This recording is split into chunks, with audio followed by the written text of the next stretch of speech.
આજ તો આપણે એક મસ્ત ગિફ્ટ આવી ગયું તું ઓ ભાઈ. મોજ પડી ગઈ ઓ ભાઈ. આમાંથી હું નીકળે ચાલો જલ્દી જોઈ લઈએ. તો આ ગિફ્ટ આપણે મોકલાવ્યું છે ક્રિંજલ બેનને, તો એનો ખૂબ ખૂબ ધન્યવાદ. તો ભાઈ ગિફ્ટ માંથી પહેલી વસ્તુ તો આપણે ખાવાની જ નીકળી તો મિલેટ બિસ્કિટ નીકળ્યા. ઓહો, બીજું તો આપણે મસાલાનું ડબલું નીકળ્યું તું હો. એના પછી ભાઈ આપણે આ ચોકલેટ ચિપ્સ નીકળી હતી.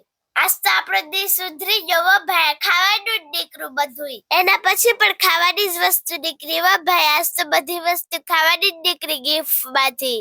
ને છેલ્લી વસ્તુ નીકળી બસ સ્ટીલની પાણીની બોટલ હો ભાઈ. પાણીની બોટલ પણ એક નંબર છે હો ભાઈ. જો આ બધી ગિફ્ટમાં ખાવાનું જ આવ્યું હો ભાઈ. થોડીક વાર બાદ આપણે બધું ટેસ્ટ કરી નાખ્યું હો. બધી વસ્તુ એક નંબર હતી હો ભાઈ. પછી તો આપણે આપણી બધી માયા હકેલીને આપણે લાગી ગયા આપણા કામ ઉપર. કામમાં તો એવું હતું ને ભાઈ કે આજ આપણે ઓરો બનાવવાનો હતો, એટલે આપણે જો રીંગણા ફોલવા બેસી જતા હો ભાઈ. તમને ઓરો ભાવે કે નહીં કમેન્ટ કરીને કહેજો હો. કોબી પણ મોરી લીધી હો ભાઈ. આજે કોબીનો સંભારો પણ બનાવવાનો હે. તો હું આ બધું બનાવી લઉં બરોબર. ત્યાં તમે વિડીયોને લાઈક કરી દો હાલો. અને અમારા અકાઉન્ટને ફોલો કરવાનું ન ભૂલતા હો.